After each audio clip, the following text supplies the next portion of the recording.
ये एक inclined rough surface है, ये थीटा एंगल ऑफ इंक्लिनेशन है और ये ब्लॉक है।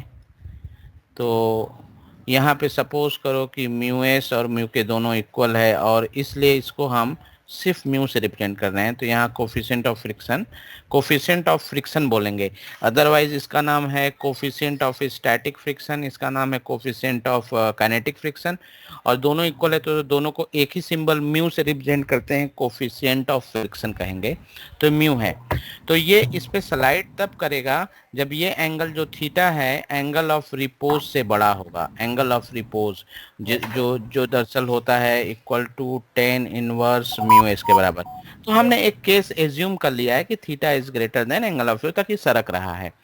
तो अब इस पे जो फोर्स है स्लाइडिंग फोर्स, वैसे देखिए फोर्स कौन कौन से हैं। एम जी एक है, एम जी का एक एम जी ये थीटा है, एक इधर कंपोनेंट हो गया एम जी कॉस थीटा,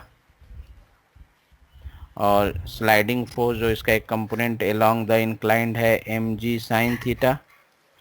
और एक फोर्स जो है नॉर्मल फोर्स है, नॉर्मल फोर्स इक्वल होगा एम जी कॉस थीटा के, एम जी कॉस थीटा के। तो यहाँ पे जो चूंकि ये सरक रहा है स्लाइड कर रहा है, तो यहाँ पे जो फ्रिक्शन होगा वो काइनेटिक फ्रिक्शन होगा जिसकी वैल्यू होगी म्यू के एन। और चूंकि हमने कहा है कि म्यू के बराबर है तो इसको म्यू और एन की value M G cos theta.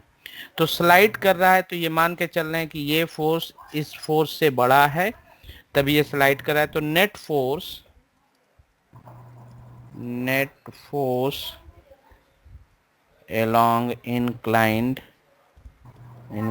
जो होगा नेट फोर्स इक्वल टू होगा M G sine theta minus F के, और एफ के जगह हम रख दें डायरेक्ट, एफ के जगह रख दें mu M G cos theta. ये नेट फोर्स होगा एम ए के बराबर, net force equal to M ए।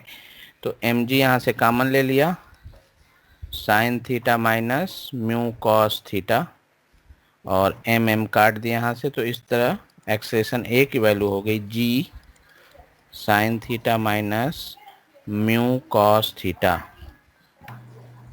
ये एक्सेशन का फार्मूला होगा। इन केस अगर म्यू के और म्यू एस अलग अलग हैं तो यहाँ पे याद रखना है कि ये म्यू के ही है।